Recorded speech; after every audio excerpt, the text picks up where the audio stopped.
saying. We do want to say, this is very important, we do want to say that we're wishing Roger Cook a happy birthday. You sure it ain't Roger? No, it's Roger Cook. It ain't Robert, huh? I can confirm this by what's on the screen, as I pulled this from the historical records of the Lee County Museum. I pulled it from the Lee County Museum. I had records pulled and got some records of Lee County, Virginia. Huh? What were you guys making? And look, he had hair. Apple butter, 'cause you know it's pumpkin. Moonshine. Huh? That was just Moonshine. last year. That was the first. Ginger said moonshine. That's your graduation picture? Yeah. Look, he had hair. Yeah. Young man. So, all right. What did we go over last week? Yeah, find your paper. Huh? The third commandment. The third commandment. Ginger's on a roll. She's already on it. What about the third commandment? What did it tell us? What was it? What was the third commandment? Name and thing. Huh? Thou shalt not take the Thou Lord's shalt not take the name. name of the Lord thy God in vain. Anything else we covered about that last week? Now, while we're stripping gears, what was the commandment before that one?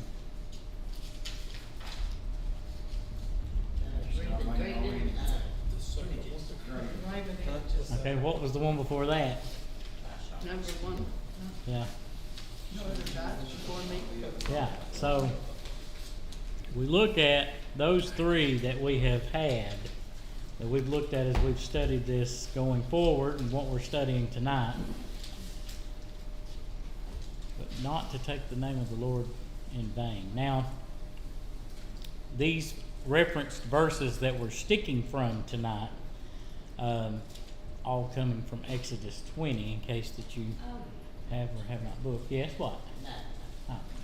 So, anyway, one of the things that we need to look at when we deal with the next one, which is number 4, we're going to read some verses of what it says in Exodus 20. Starting with the 8th verse, it says, "Remember the Sabbath day to keep it holy." Now, most places that you find anything printed with the 10 Commandments or biblical material or Sunday school material, whatever you see, this is, in the nutshell, what you see is verse 8. Remember the Sabbath day to keep it holy. But verse 9 says, 6 days shalt thou labor and do all thy work, but the 7th day is the Sabbath of the Lord thy God. In it thou shalt not do any work, thou, nor thy son, nor thy daughter, thy manservant, nor thy maidservant, nor thy cattle, nor thy stranger that is within thy gates. For in 6 days the Lord made heaven and earth, the sea, and all that in them is, and rested the 7th day. Wherefore the Lord blessed the Sabbath day and hallowed it. Now, when we look at just exactly some things tonight about covenant number 4, we need to take into account our 2025 lifestyle for just a moment. And one of our biggest problems with our 2025 lifestyle problem is that we are so busy, constantly on the go. The phone's going off, somebody's sending us a text message, somebody's sending us an email, somebody posted something on Facebook, the phones are blowing up over the guy that got shot the other day, the woman that got stabbed on the bus. It has saturated everything you look at, from the news to the social media. All of this incapacitates part of your busy. Then the use of machines and computers and everything else around us is still keeping us busy. But I feel like Joel Osteen when I say this. We were never meant to go without an end.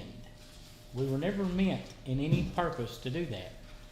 There's a story of a man that I read that traveled to Africa, and when he got to Africa, he hired some porters, that's what they call them in Africa, to carry his stuff around, his bags, his equipment, and everything else. I don't know what he was doing, but he went to Africa, and he was carrying all this stuff. So he hired porters to help him carry the stuff, and they left from wherever he came into, and on foot they journeyed on.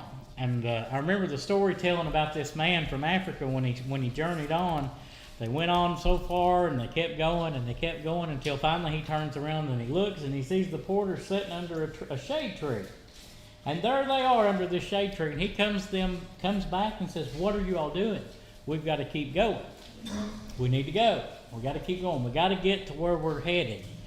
And one of the head guys that was with those men that he hired, the Africans, told him, said, "You have pushed them so hard and so fast that now they're waiting on their souls to catch up with their bodies."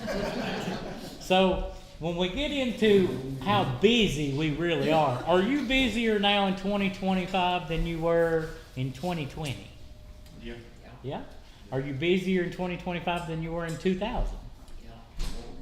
Catastrophically. Way busier. Even though you worked then and you work now, it's like now you're even more busy.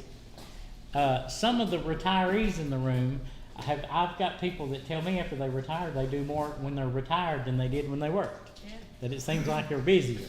So the things keep getting busier and busier and busier. The whole focus and the whole focal point of our fourth commandment tonight is to remember the Sabbath. Now, this is one day of every week that we're to do no work, to set aside for worship and rest. Now, let me put into our minds one thing here. This is a commandment, okay? But there's a few things, when I got to chewing on this and reading on this and studying, there's a few things that I thought was interesting about this that we may or may not have ever thought about or looked into about this. Now, like I told you, let me take you back to Exodus 20. Most of the time when you see the Bible, number 4 here, you'll normally just see verse 8, remember the Sabbath day to keep it holy. That's pretty much what you'll find anywhere that, I don't know, we don't have anything, 10 Commandments in here. But that's pretty much the line you see, is that part of the commandment. Here's one. Yeah, okay. And what did it say on number 4? Number 4 is, remember the Sabbath day to keep it holy. Yep. So most of them are quoting verse 8. But one thing that jumped out to me real quick when I got to looking at the 10 Commandments written in Exodus 20 is that more than the other 9, this one is longer than any of the 10 or the 9 other total commandments. This one is longer in writing than any one of them. And it's interesting to me that God said more about the Sabbath than he did about a theft, an adulterer, or a murderer, which in our days of thinking is much worse than keeping the Sabbath and keeping it, remembering the Sabbath and keeping it holy.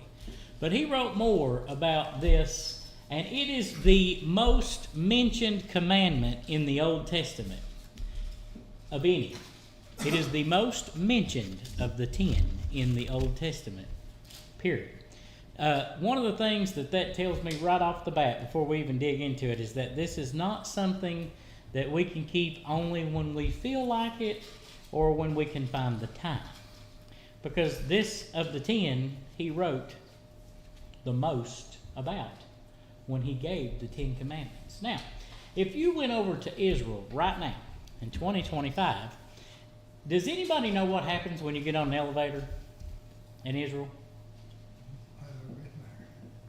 We're going to send Roger on a mission trip to find this out. He's going to be the missionary to go. Huh? You can go up or They down. do go up and down, but there is an interesting sign. You know, we keep him around for something. Here's what's interesting, though. This sign is on all the elevators in Israel right now. This sign is on every elevator over there right now in Israel. They call them a Shabbat elevator, meaning Sabbath in English. But one of the things that's interesting to me is that this sucker goes all the way to every floor and stops and opens. And so people that go over there don't have a clue what the sign says, especially if it's not in English. They don't understand why that their elevator is stopping. And what's the first thought that would go through your mind if your elevator stops on every single floor? Somebody pushed all the buttons. Some kid has went in here and went, right down the numbers. So, that's the first thought you think. But, the reason that this is that they believe, and this is how in depth they go with the Sabbath, is that pushing the button for the desired floor is considered work. And that is violation of keeping the Sabbath holy. So all the elevators in Israel stops on every floor every time.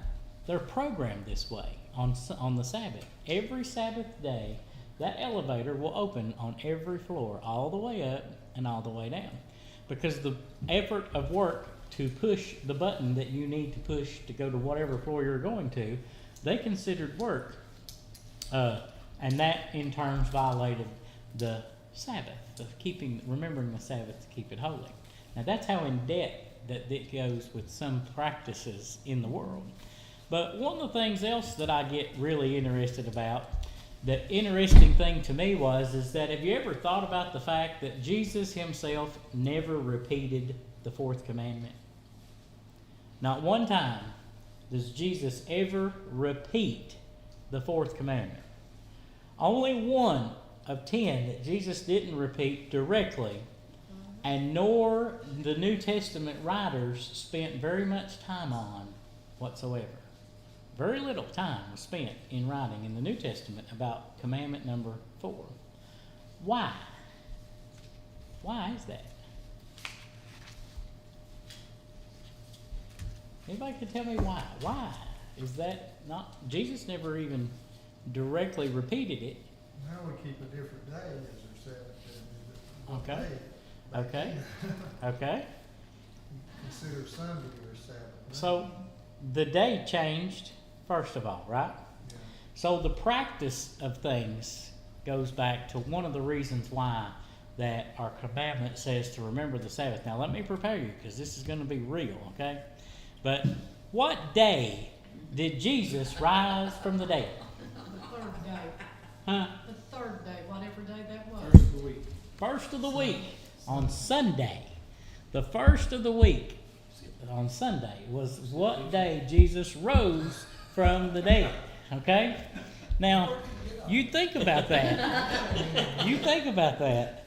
Because the day changed, and now we have, as Christians, look at it as from a memorial standpoint of the day that Jesus rose from the dead, the Sabbath, and we practice that on Sunday. So, just adding to that as we go, you're learning a lot tonight. Just pay attention. You're learning a whole lot. It might get better the longer we go. So, one other thing that interested me about the commandment number 4, do what? I'm not coming on my birthday. Yeah. So one of the things that interested me also about this, and we don't look at it this way, but this is one of only 2 of the 10 commandments that is stated positively. This is not a negative thing. He is not telling you to remember the Sabbath and to keep it holy. We think in human nature that this is a negative problem. And why we do that is because we say that this means that we have to think of all the things that we're not allowed to do. Okay? Had anybody heard of blue laws? Yeah, back to where they wasn't, stores wasn't allowed to open. Yeah. What else? What do you remember that wasn't allowed on Sunday? I reckon a lot of places still today you ain't allowed to sell liquor on the Sunday. There's many that's not allowed to. Yep. Anything else that you can think of? Our minds look at this as a negative thing, of the things in our mind that we're not allowed to do on Sundays because we're to remember the Sabbath and to keep it holy. And if you even look, this is just some examples of things that went on in the last several years. And the news actually posted over here on the right in Texas that until 1985 you could not buy these things on a Sunday. Furniture, kitchen utensils, stoves, air conditioners, fans, radios, televisions, cameras, all these things you could not, baby bottles, you couldn't buy them on Sunday. because they were against the Texas blue law. Blue laws were in place all over the place. Tell me what you remember from back in the day in this area that was not open on Sunday. What was not open on a Sunday? Downtown Millsboro, they wasn't open on Sunday. They didn't open up. It was really busy on Saturday. Restaurants were closed on Sunday, weren't they? Were they? Huh? Were they? Was that right? I think some of them were. Yeah, some of them wasn't open on Sunday. Grocery stores, were they open on Sunday? I don't know, I'm I asking. think so. Huh? I don't think they were, because Oh. Mom used to shop at Wakens, and I think it was closed. It was closed. Okay. So, the Lord, God Himself, let's just start this way. God Himself did not write this in any negative context. So how did we get to the mindset and the point of being that this is looked at so negatively of all the things that we're not allowed to or we can't do on Sunday? And one of the first things we drag out, and I pulled a biblical example for you, is in Mark chapter 2. And it says that when He went through the cornfields on the Sabbath day, and His disciples began, as they went, to pluck the ears of corn. And the Pharisees said unto Him, Behold, why do they on the Sabbath day that which is not lawful? And He said unto them, Have ye never read what David did, and when he had need, and was an hungered, and he and they that were with him, how he went into the house of God in the days of Abiathar the high priest, and did eat the shewbread, which is not lawful to eat, but for the priest, and gave also to them which were with him? And He said unto them, The Sabbath was made for man, and not man for the Sabbath. Therefore the Son of Man is Lord also of the Sabbath. So here we've got the Pharisees that take the simple commandment that was given to the Israelites under Moses, that says to remember the Sabbath day and keep it holy, and here they take it and add all kinds of regulations of what they try to say and want to say that people cannot do. One of the things that we need to understand when we try to apply this commandment, number 4, is one of the very statements that the Lord makes in Mark chapter 2. And if there's anything about this very part of why there was more writing about this commandment than the other 10, would be this very statement in Mark chapter 2, that He said that people were not made for the Sabbath. The Sabbath is God's gift to people. Now, if you take the word, just the direct word itself, Sabbath, what does it mean? What do you think the definition of the word Sabbath means?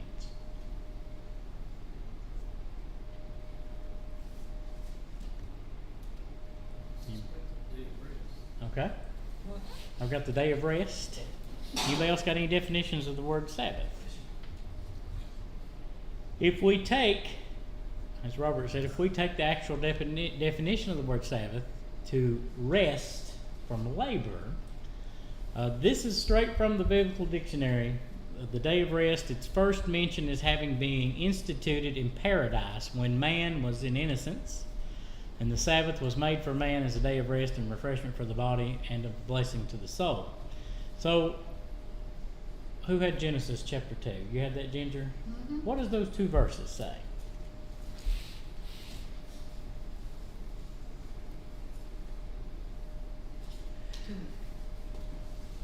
And on the seventh day, God ended His work which He had made, and He rested on the seventh day from all His work which He had made.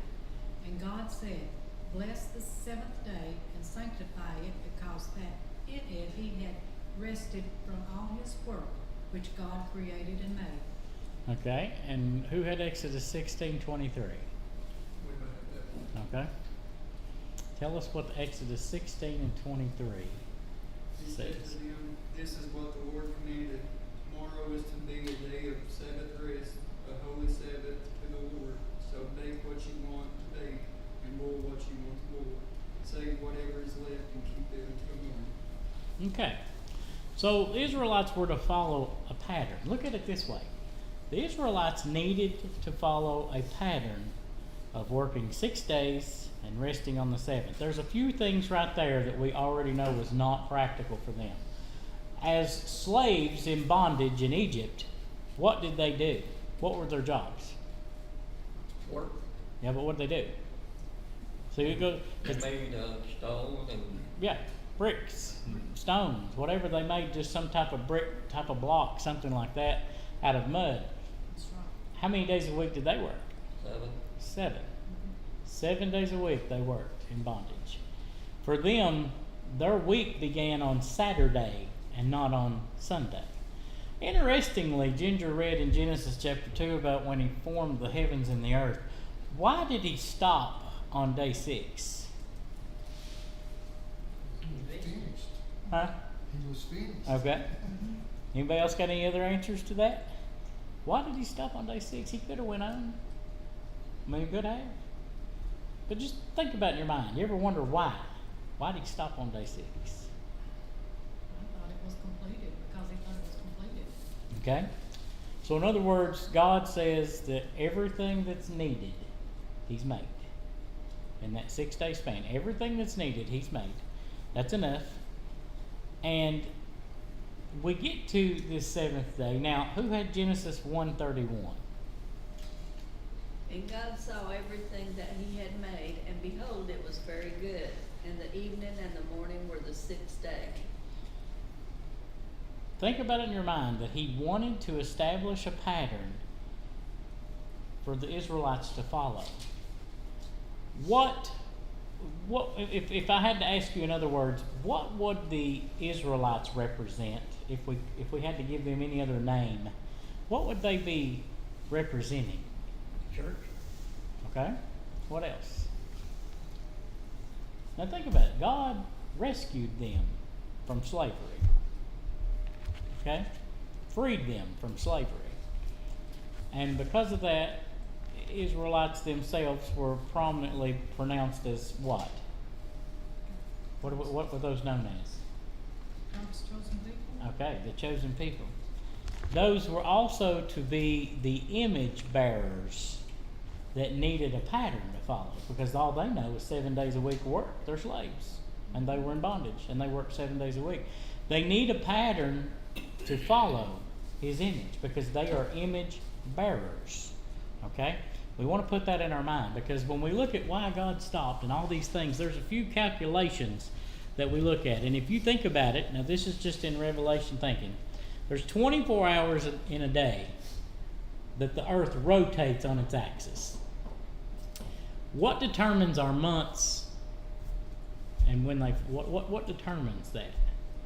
And 365 days in a year. Moon, I guess. The actual movement of the moon determines your months, and that there are 365 days in a year. That is because of the actual revolving of the earth around the sun. The earth's trip around the sun in 365 days. But some years we have more days in certain months. Those are known as a leap year. But all of this calculation is, now let's think about this for a minute. All this calculation is done. The leap year comes every so many years, right? Every 4. And that's an extra day. What happens if you're born on leap year? You only have birthday every 4 years? That's right. Okay, I just making sure. Yeah. So, but you think about it. That day comes every 4 years, but it's all determined by how many times that the earth moves around the sun, how much the moon, the movement of the moon is what determined the timing of the months and the 365 days in a year. But the interesting part is that a 7-day week is not off of any of those factors. A 7-day week isn't determined by any scientific factors whatsoever. It is theological and not scientific that you see 7 days in a week, because God chose to create the universe in how many days? 6. And everything you know about months, years, and days is all managed from the earth moving around the sun. That is God's creation that was done in 6 days. But what did he do on the 7th? He rested. When we go through all of our cycle of a week and we look at it from Sunday all the way, or whatever day you consider your week to start, most calendars now start on Sunday, but you know, some don't. Some actually say Monday's the first day. Some calendars print it differently. But when we go through that cycle of Sunday all the way to the following Saturday, God is reminding us that we should follow the lead, and Him leading. You think about the fact that you need to, in those 6 days, that you complete your labor, but on day 7th, it's time to lay down the hammer and stop the work from a computer or whatever you used to work with, and say that's enough for this week. And now it's day 7, and the 7th day is time to rest. Now, let me ask you another question, just so I can clarify this, because we're all talking about the commandments here. And what I want to know is, and when we get into this real stuff, now this is real stuff, what does it mean when he says in Exodus 20 to remember the Sabbath? What does it mean? Go fishing. Well, there's possibilities of that. But what does it mean to remember the Sabbath? Why does he say remember it? To remember him, Okay? to worship him. Okay? Let's go back to, let's put ourselves in the time's shoes of, this was given to Moses when he went up on the mount. And he comes back down off the mount and tells these commandments to who? Israelites. Okay, so that brings us to the next question that I've got. How could the Israelites, now think about this, how could they recall the command from memory if it's the first time God gave it to them?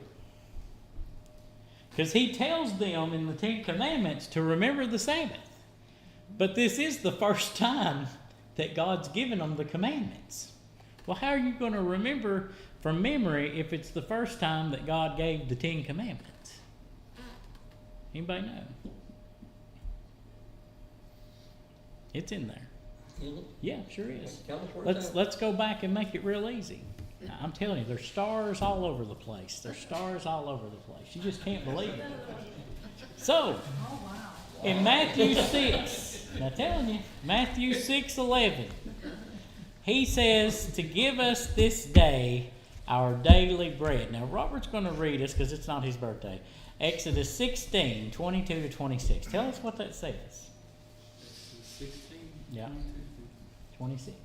And it came to pass that on the 6th day they gathered twice as much bread, 2 omers for 1 man. And all the rulers of the congregation came and told Moses. And he said unto them, This is that which the Lord hath said.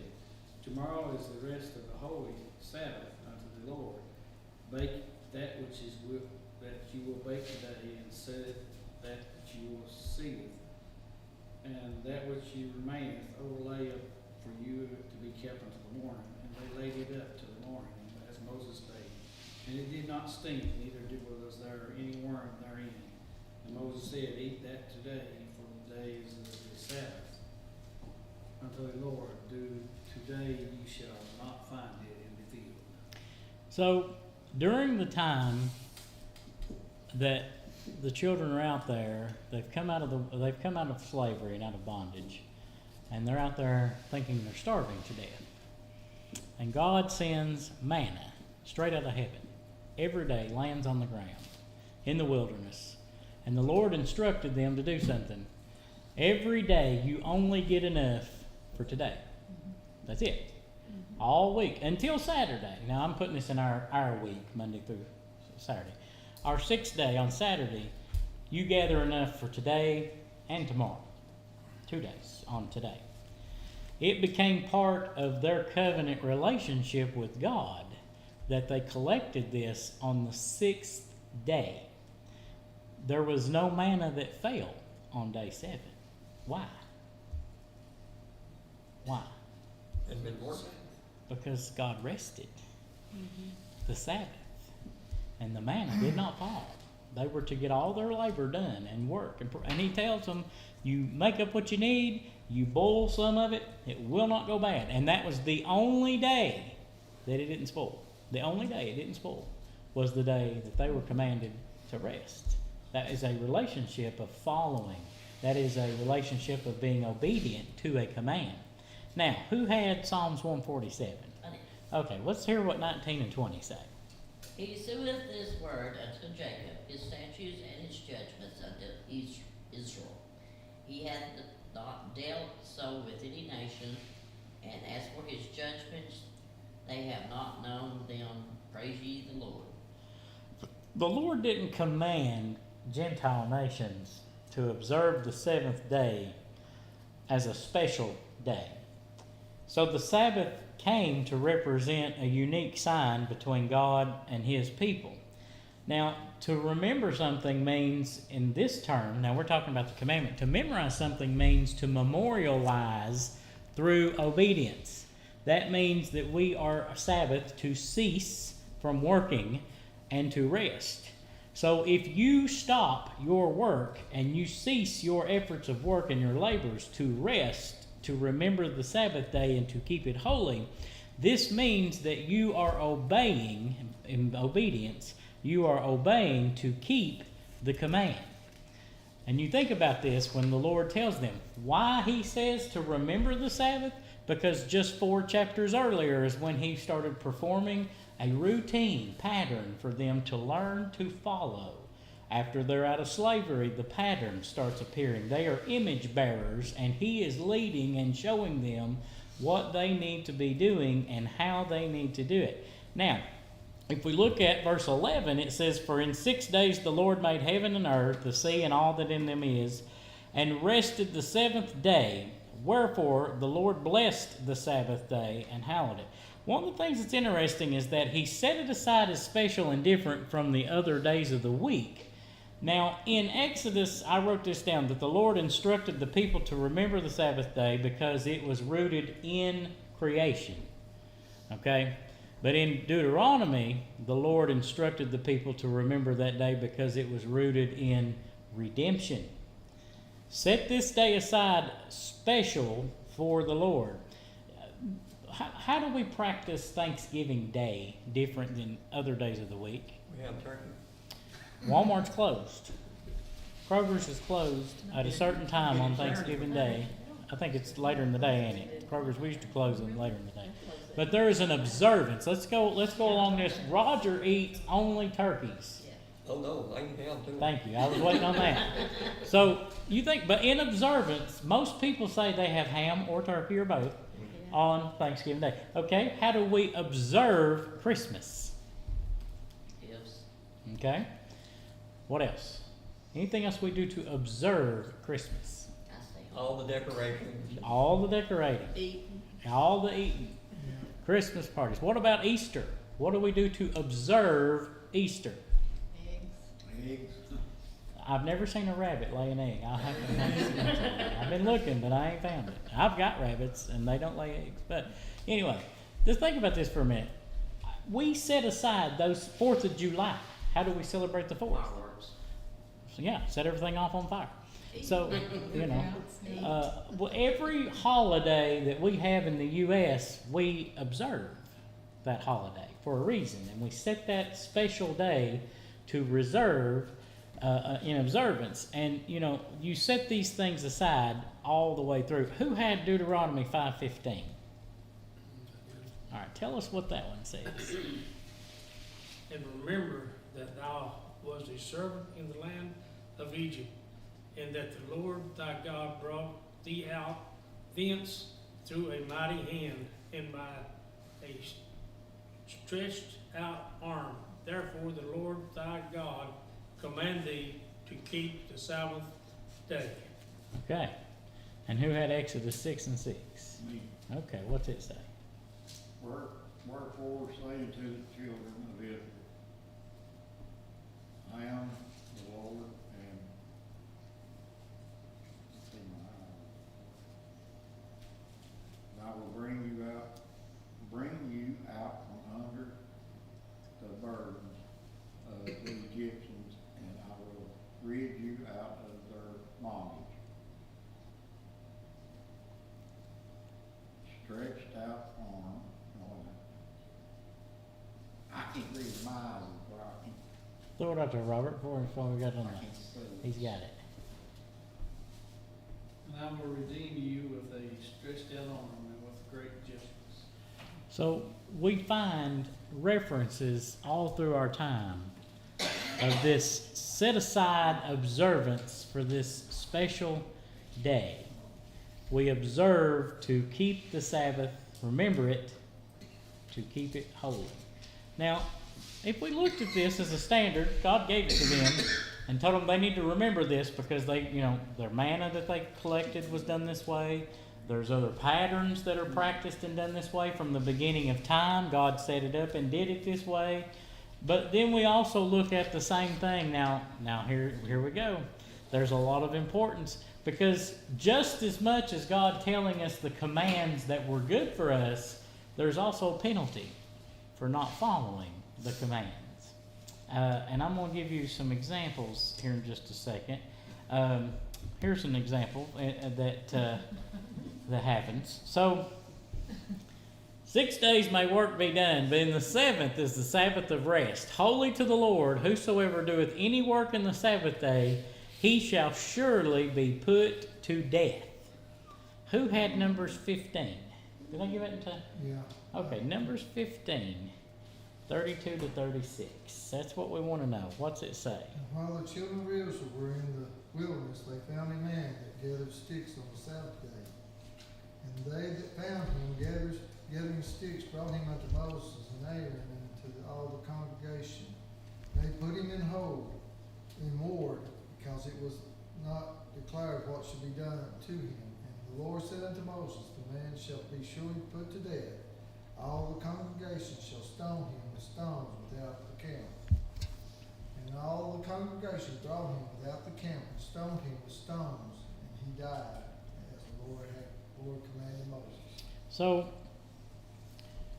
nationally, failure to obey is just a very similar command to allow the land to lay. And there's other parts that says allowing the land to lay fallow. And every seventh year in Leviticus, I think it's Leviticus 26, if I remember reading it right. And every seventh year was the penalty.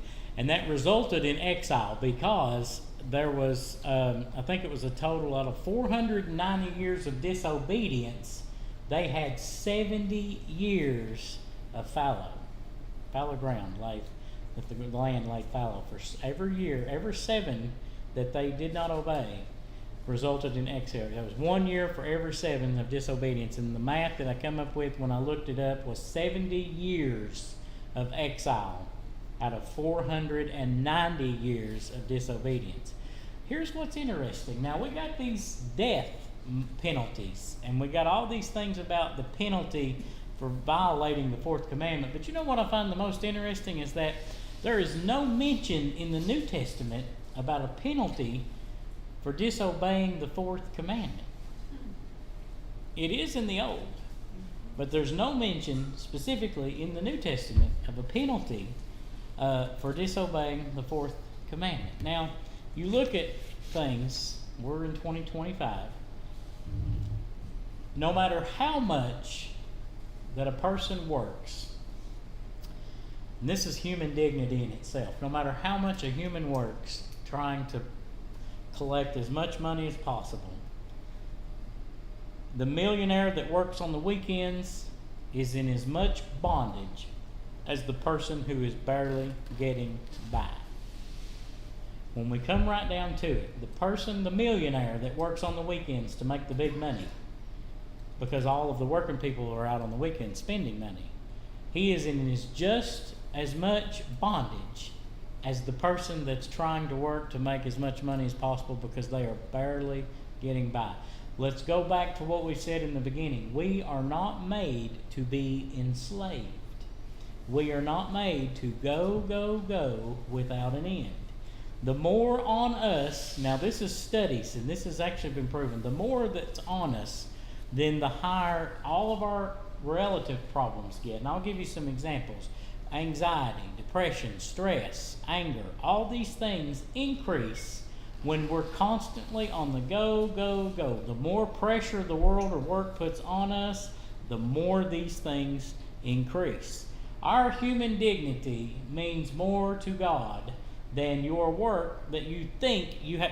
Listen, how many jobs do you all know of around here that people work that if they didn't work on Sunday, it would still be there on Monday?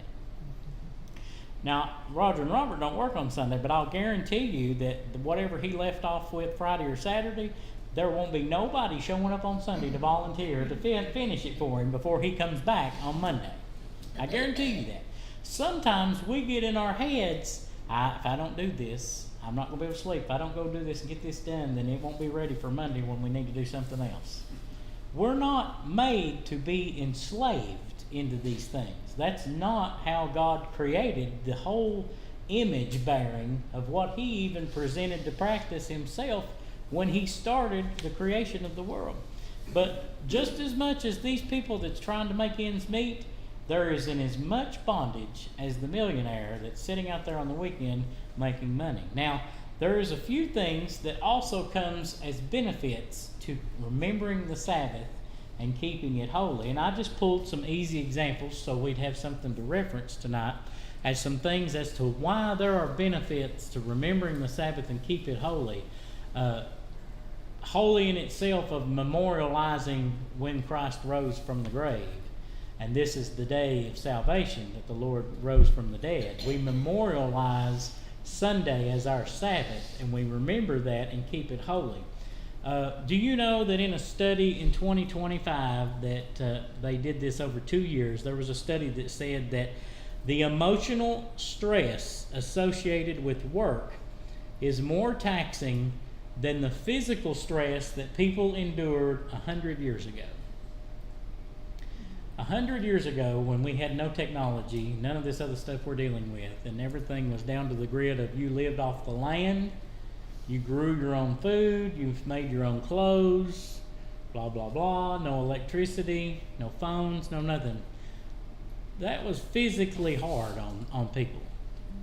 You think about it, how much work you had to do. And actually, as a pattern, you had to get it all done before the winter came. You had to get it all put up and done before the winter came. Same as hay and everything else these farmers do. They got to get it cut and put up before the winter. Well, all those patterns come, and the studies have found, and just comparing it to 100 years ago, that the emotional stress associated with work is more taxing on the body right now than the physical stress was 100 years ago for people trying to survive to live. They didn't even have something to eat most of the time. Right now, the emotional stress is doing more damage to us than the physical stress.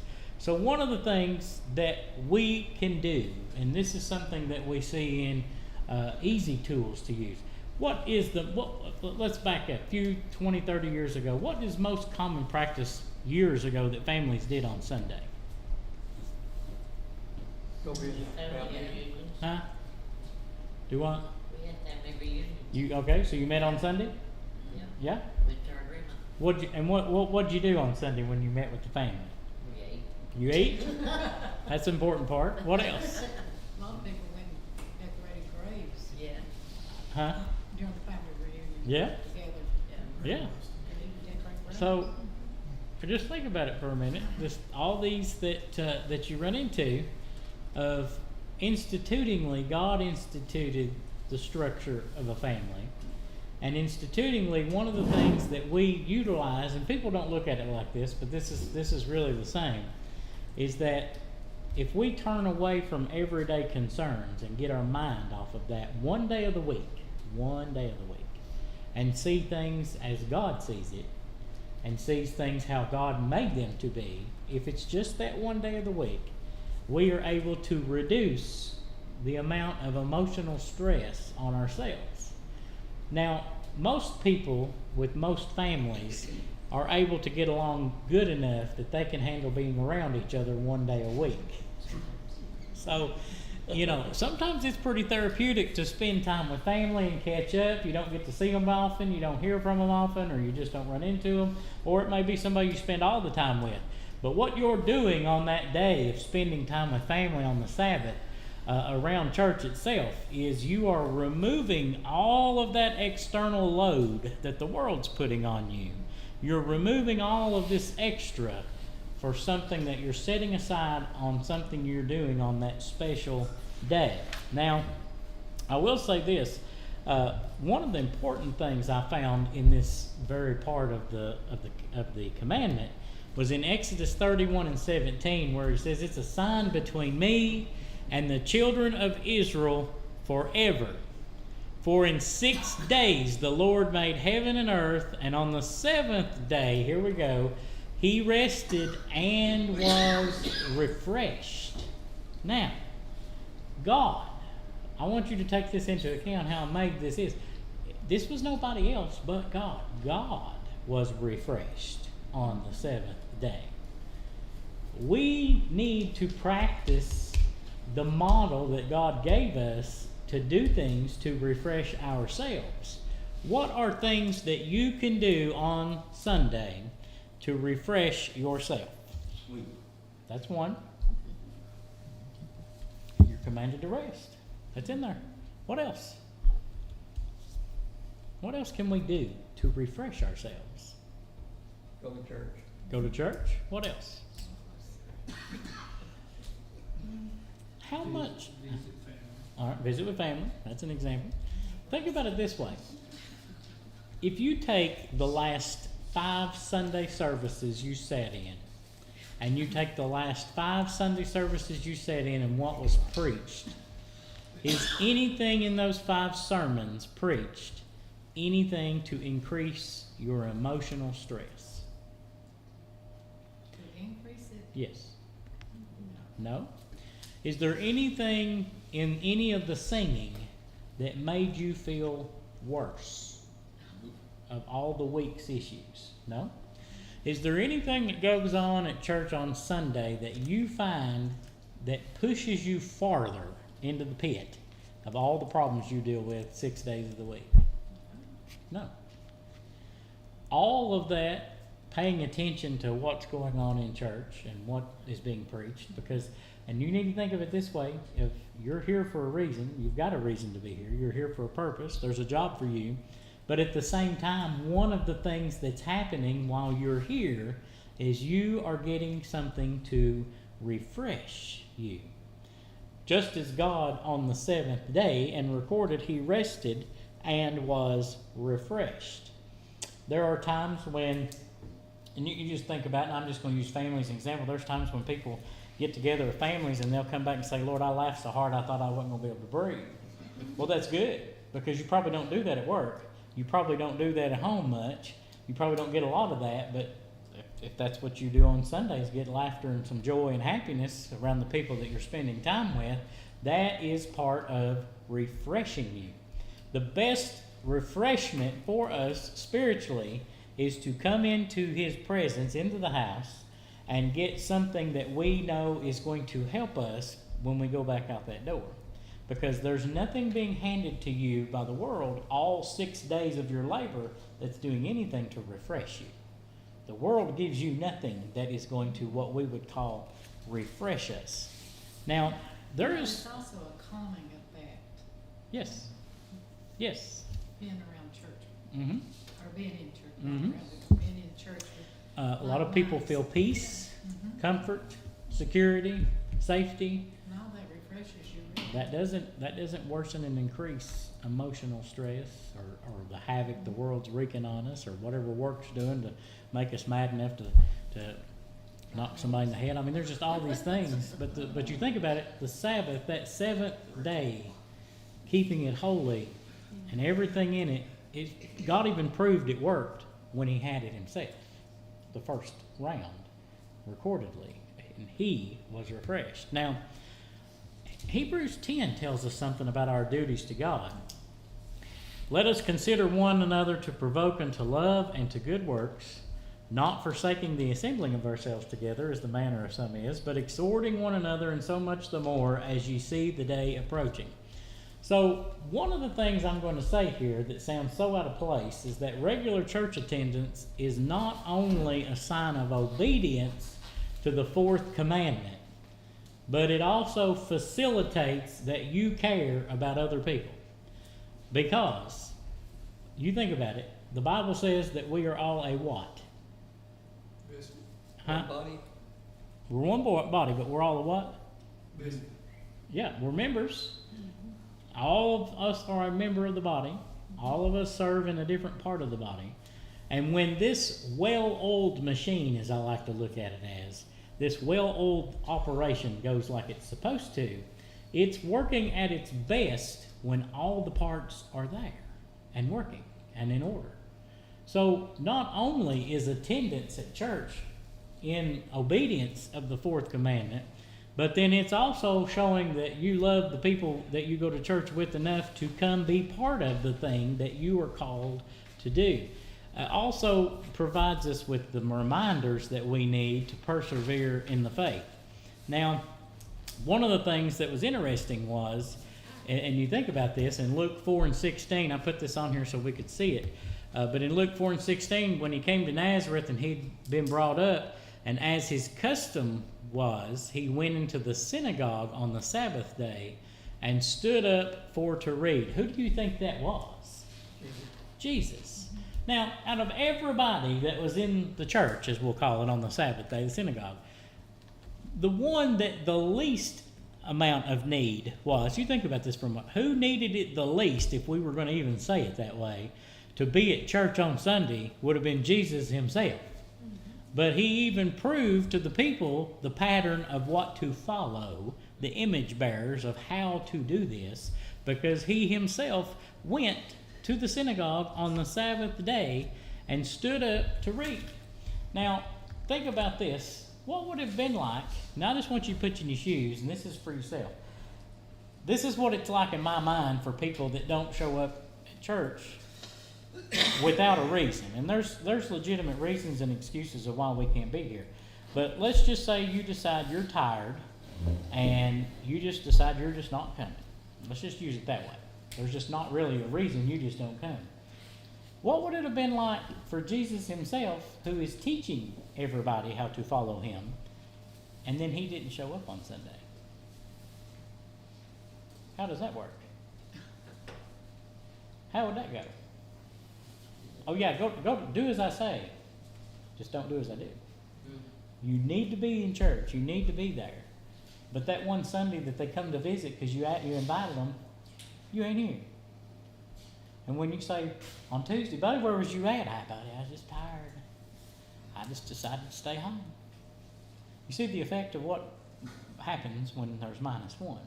And that's the effect of Jesus himself, who in my opinion needed the least to be there out of anybody, made the effort himself to walk through the door and show up, and he's ready to read. What was he reading?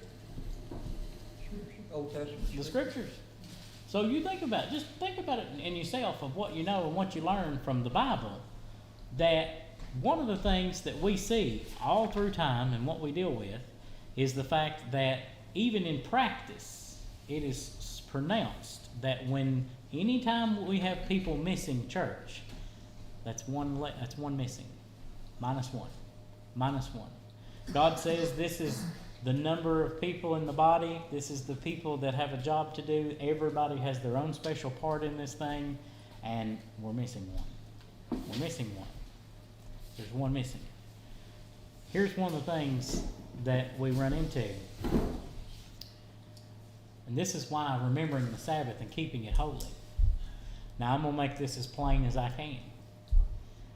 And Steve Moyers will back this because we've talked about this. But if I come to any of your all's door on Sunday afternoon because I randomly decide to show up, and you have to shut your lawnmower off from mowing your yard to come talk to me, you are not witnessing what the church stands for.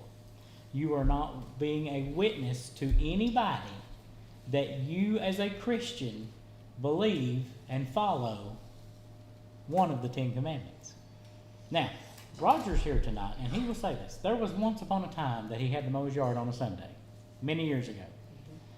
I don't know if Lois threatened him because it was getting too high. I don't know, but y'all worked and it rained and something. Rained all week. Yeah, and something. And he had no choice but to do that. How many times did you do that? Not very often. Very, very little, if ever at all possible, did he do that. But what would it be if Roger invited his neighbor for months, or his cousin, or whoever else for months, to come to church? And even they know Roger teaches Sunday school, or he helps play music. He's at church anytime that he's able to be there, all this stuff.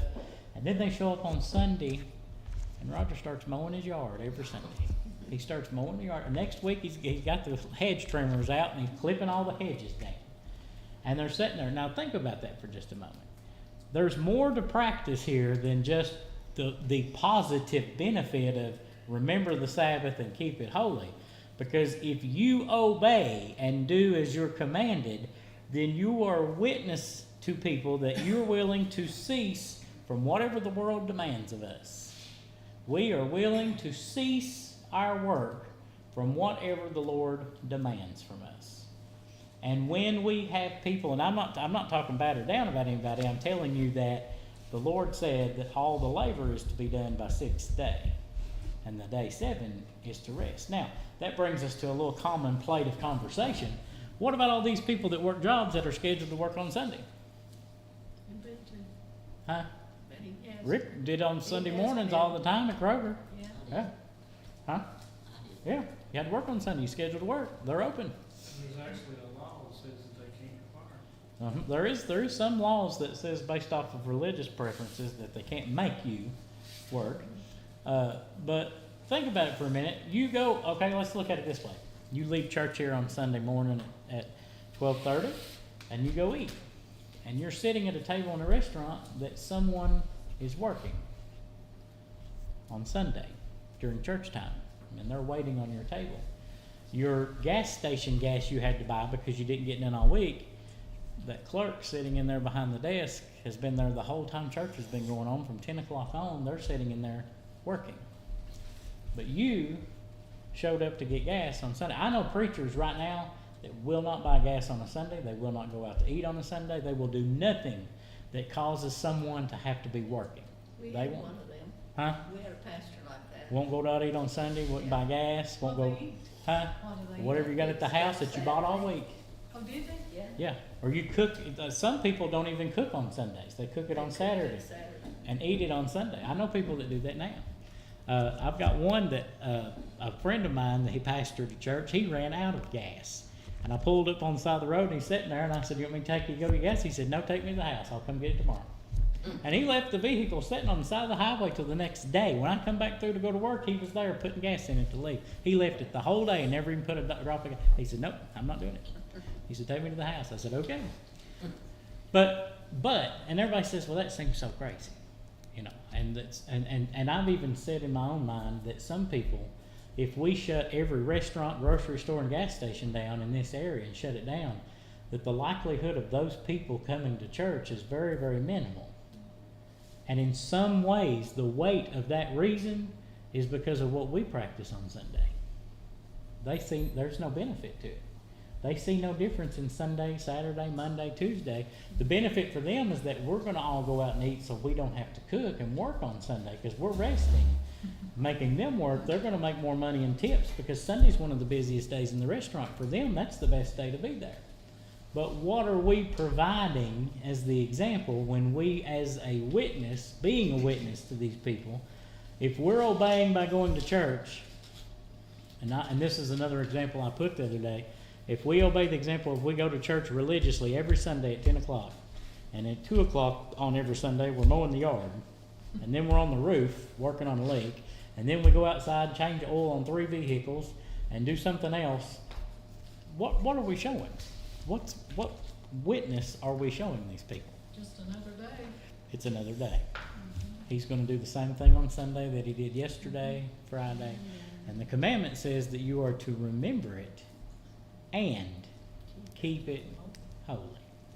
If God did it from the beginning and he sets the example and is in the lead, then he's the one that gives the image bearers, us, how it's supposed to work and how it's supposed to go. Anybody else got anything to add tonight? I had a cousin that worked in a restaurant and she was working on Sunday. And a bunch of members from the church come in and talking just how wonderful the service was and turned to her and said, you should have been there. You should have been there. We had such a wonderful service. And she looked at him and said, how can I be there and cook your dinner at the same time? Yeah. You know, Yeah. I said, Oh, yeah. so if I didn't have to cook your dinner, I could have been there. You could have been there. Yeah. Oh, yeah. Absolutely. I don't know what kind of face they had, you know. But it was a good answer. It was a good answer. Yeah. Yeah. the world, the thing that we have to learn, first of all, and I always say this is relativity, that the world's gonna go on and do their thing without us. If you literally just shut down and quit and didn't practice doing anything on Sunday, Walmart's still gonna be open. They're not gonna change their schedule because we do that. All these stores will still be open on Sundays. All these restaurants will still be open. They're not gonna stop doing anything they practice just because and I'm saying if all the Christians themselves stop going, they're still gonna be open. Because there's way more people in the world than practicing Christians. The population is so high, they would still be open for business and do good on weekends because people it's off from work. But the problem As is a whole, they would, but then you take about like Millsboro. a concentration of us in an area. Just little Yeah, areas, how much money would be lost? Yeah. If all the Christians didn't right. patronize it. Yep, yep. That would be It would get their attention. They'd get their attention, It they'd would. start looking and say, where's everybody at? Did they find an open little store somewhere that I really didn't know about? Yeah. Well, you know what's funny, and Roger's here, different ones. We can tell you because we go out to eat on Sundays. We can tell you that we notice going out to eat on Sundays when the crowd's low. When we go to eat somewhere and the crowd's low on Sunday, the normal Sunday crowd ain't there. We know it, and we're the ones come from church. We do, don't we? We can tell when the crowd's off. Ain't as many people showing up from church on Sunday. And we say, well, they must all had some event going on, or everybody's done something else for whatever holiday, blah, blah, blah. We notice it. Probably people in the world don't pay that much attention to it because to them Sunday's nothing but another day just to go eat and run and do whatever they want to do. Their plans, as we'll call it. But in practice, every time you do these things, that's your witness. That's your witness account of what you're living to say you approve of, what you livingly say is okay to practice, what you livingly say is fine to do. And you think about that, how much that resembles to them, because later, this is what I always say, when the tables turn later and you look at them and say you shouldn't be doing them things, they're going to look at you and say, well, why are you mowing your yard on Sunday? Why are you going and doing this on Sunday? If you don't believe that that's right for me to do these things, why are you going to do them? Because that's the witness that they learn. That's what they see. That's how impressed that the commandment goes to us about remembering the Sabbath and to keep it holy. Anybody else got anything tonight? We went to a church where he, one of the church members, and his attitude was anything he had to do on the farm, he had to do it on Sunday. And he quoted it, he used that excuse, the oxes and Ditch, yeah. You know, he'd use that excuse. Yeah. He wouldn't care one bit to throw it up and say, well, oxen in the ditch. Yeah. Knowing very well He you could could have find done it. another day Yeah. to put up the hay Oh, yeah. on something or other on Sunday. Yeah. That's what I'm Yeah. gonna say. You pushed the oxen in the Yeah. ditch, didn't you? I had a man that's a deacon at a local church here go by my house not too long ago, a couple months ago, on his tractor. And I thought, that's kind of odd. I never seen him coming through on Sunday, but when he come back through and I stopped him, he had a cow down. Something happened to it. I don't know what was wrong, but he was medically sick. And the vet had to come up there for one of these cows and stuff. And I said, well, I just thought it was unusual to see you on the tractor. I knew sometimes he'll get on the four-wheeler on Sunday afternoon and just ride through the field, looking, checking everything. He'll ride through and ride back home. He didn't do nothing else. But he come through on that tractor on Sunday, and I thought, well, that's unusual. And then when he come back through and I stopped him, he had something happen to a cow, and he said the vet had to come out, and I had to go up there. But I was that quick to notice his change of routine, his behavior on Sunday of what he normally does. It was that quick for me to notice that he's not doing what he normally practices. That's how quick a witness account goes for you. If Jimmy and Sharon are normally at work all the time, and then they start missing at random, Sharon just decides, well, I'm not going to go. That's it, removed. And Sharon decides I'm gonna miss a few days when I want to at work, blah blah blah. How many people over is gonna pick up on that quick? People pick up on things real quick. They'll be complaining. Yeah, yeah. So I mean, it's more apparent. We don't see it ourselves as much, but it's more apparent to the people around us what we're doing and practicing and how we're keeping these things than what we even see and realize ourselves. Just literally because of the fact that they're watching. And if we hard practiced a lot of things about what we say is remembering the Sabbath and keeping it holy, it hardens us to have to be obedient and stay on track, but it also makes us accountable as a witness to those others, because that's what they see, hear, and know on what we do on Sundays. So, anybody else got anything? Now, I did not give Roger Gibbons one verse to read tonight, and look at how quiet he is. Yeah, but he had a zinger to start. Huh? He had a good zinger. Oh, I know. I'm just saying. I just want y'all to pay attention to that. Anybody else got anything?